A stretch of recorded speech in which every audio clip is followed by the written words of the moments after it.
Greetings, everybody. This is Alchemist 2, and I'm back again with another book review. This is a very woefully short book by none other than one of my favorite people, Nikola Tesla.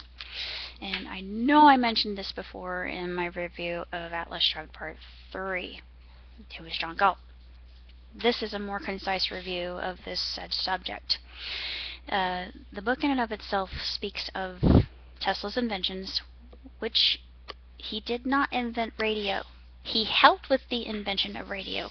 He was credited with the invention of radio, which he did not invent himself. The true inventors of the radio were Maxwell and Maxwell, Faraday, and Marconi. Only when subsequently Tesla was deceased did they receive the credit for the radio, as they well should have. But anyway, Tesla, he developed alternating current, and this is a far better way to receive power, and he talks about different forms of energy for our future. And I think that if there are any scientists out there, if there are any electricians out there, if there are any bioengineers, anybody like that, read this book, please. For the sake of the planet, I am begging you, please peruse this. Don't just peruse it, read it.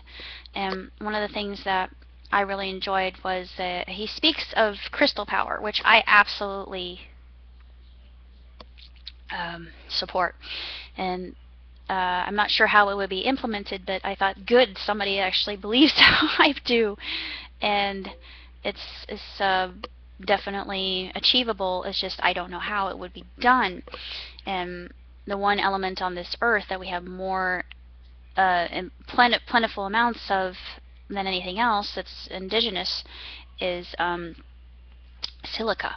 And it would be interesting if we could figure out a use of silica in and of itself. It's just like if you watch Star Trek, all the seasons and different space stations and spaceships that they used dilithium crystal, which is not in existence. It doesn't really, I don't know if it has an equivalent here on this planet, but if we figure it out, which I'm sure somebody out there with a innovative mind and the ability to think outside the box will be able to use this as a power source in the near future.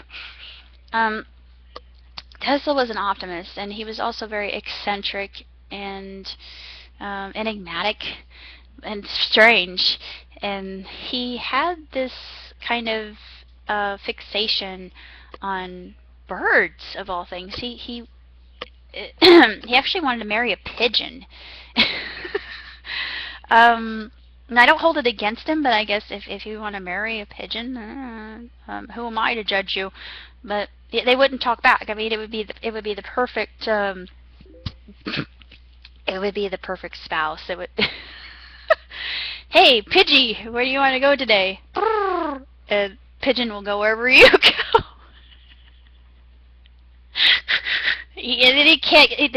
She can't argue with you. She just goes. But I know that's terrible. Me being the feminist I am, I'm not really a feminazi, but you know, I guess I'm more of a humanist than I am a feminist. But yeah, I definitely agree more with humanity's cause than I do with just one sex being better than, because there is no real definition. I think that humanity as a whole can benefit from this particular book. Short though it is. He speaks of reincarnation, and he Locke, yeah, John Locke was the philosopher that talked about babies being blank slates when they're born. Tesla does not agree with that, neither does Jung, and neither do I. But even Greg Braden in his CDs, he speaks of how we come into the world, and science actually agrees with this, and they're finding more evidence of this happening, especially with the children being born in this day and age being old souls. And he speaks of how children will come into the world and they will talk about, well, when I was back in France and during World War II. And how do you know that? I mean, you're just a child. How can you be aware of that? And it's a priori knowledge and what Jung called ancestral knowledge. And Tesla actually concurs with that. He talks about reincarnation. I believe in reincarnation because I know you probably think I'm delusional, but I remember my past lives. And in one past life, I lived in Greece. And in one past life, I was a mob boss. I was actually a good mob boss. I got shot, but I was in a battle on horseback. I don't know where this was. And then there was another one where I was in another battle, and I don't know if it was World War II or which one it was, but it was a brief memory. It was so vivid. It was just took my breath away. But I was covering somebody from some kind of atomic blast, and we both died, basically. But I don't really remember any. It was just we were running, and in vain, of course. We were running away in vain, and it was probably World War II. It sounds a lot like Hiroshima or Nagasaki, but all I know is that I was running away with someone I loved very, very much, and I was trying to protect them, and we were vaporized. But that was then. This is now. I know who I am, and I know who I am becoming. We learn from our past, and we build on our past to create our future. Tesla speaks of that, and he also speaks of how we should awaken ourselves. We can't just be sedate and so locked into old patterns of thinking. He he talks about innovation and moving forward and basically making our lives better through the implementation of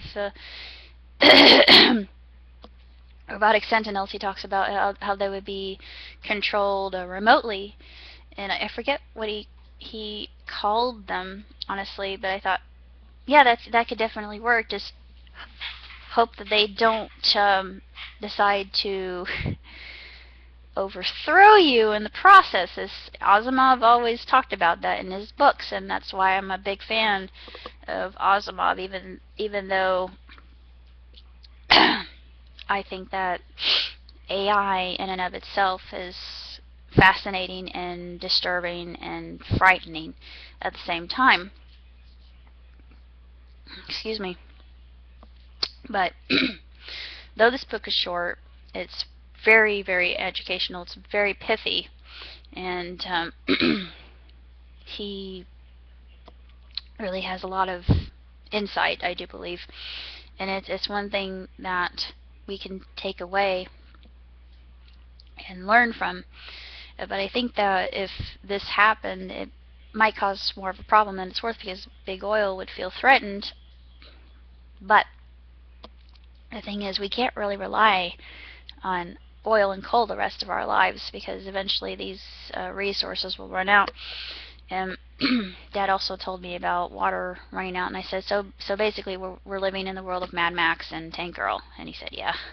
I thought, that's not what I wanted to hear, but I knew it was true. However, I don't want to think along those apocalyptic lines. I'm more of an optimist. I am like Michio Kaku or Greg Braden.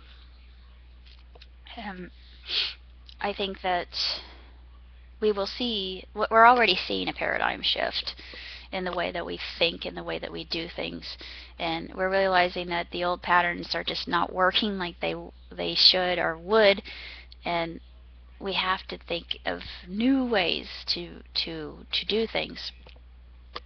And Tesla is one of these components, I do believe. And it gives me inspiration to continue to to help as much as I can. I'm not an engineer. Well, I am a scientist, but a scientist who needs to be trained. If I were trained in how to help, I would. I don't have the capacity. I know that there are those who do. I just have ideas. I have ideas that need to be put into blueprints, and I would love to collaborate with other people who could actually make these blueprints and make them work and implement them and make them into a reality. But we have to work together. We cannot work on our own. It's something that we would have to group and work as a team rather than on our own. Not really sure what else to say about this particular book other than it was utterly fascinating, and I just couldn't put it down. And there's so many things that Tesla gave us, and had he not helped us, had he not come, we would probably still be stuck in the dark ages, quite literally. He had a sense of humor, which I like. I can respect that. And he talks about how he came to the States, how he came to the United States, and he was just utterly exhilarated and enthusiastic and just filled with a sense of awe. But he was taken rather aback. And in this small essay, he said, I'd always wanted to come to the Americas because I had heard so much about it, and it was akin to one of those stories that I had read when I was a child about genies taking people to exotic and fantastic lands. But then I come to America and I realize it's not what I expected, and I thought, ooh, that's painful to read. But thinking about events now, especially with Detroit, and God forgive me for saying that, but if you look at you got places like paper towns that they're there, but funding just doesn't exist to put people in those offices or give people homes that need homes. And you've got people that are homeless. They should not be homeless. It's just, our country should not have that issue. We shouldn't have hunger, but we do. And it's one of those things that there have to be people that there have to be forums that should be brought to the floor. I know it's an uncomfortable conversation. It's an uncomfortable topic. But these are topics that should be breached. And thank heaven that there are those of us who have jobs. But I really want to help those who don't. And I'm not sure how to do that. I mean, you got to go. Sometimes you have to go into a business that you don't necessarily want to go into, that you weren't trained for, and it might be hard work at the beginning, but it's just you got to make sacrifices at times. And I think that's what Tesla is speaking of as well in his observations and his astuteness, his deductive reasoning on human beings and the condition of our planet. And I know that we can make it better. There are things that we can do to turn everything around. Of course, global warming, we can't really do anything about that. That's nature. That's just something. But we will evolve. We will evolve. I know this. Don't know if we'll be able to colonize other planets. Kaku says we have the ability. We just have to keep moving forward, keep inventing, and develop a means of transport that would be able to reach light speed. It would take a lot of nuclear reactors to do that. I mean, we would have to have particle colliders like the Large Hadron, and if we could build a machine that would give us that kind of ability, yeah, we could definitely reach the power of light speed, but it would take years, and hopefully I will see it in my life. I don't know if I will, but maybe my children will if I have any children. But that's one thing I look forward to. I am an optimist. I'm sorry, I'm so itchy, but it's really quite outstanding, this little book. And if you have a chance to pick it up and read it, I definitely would, especially those of you out there who are thinking of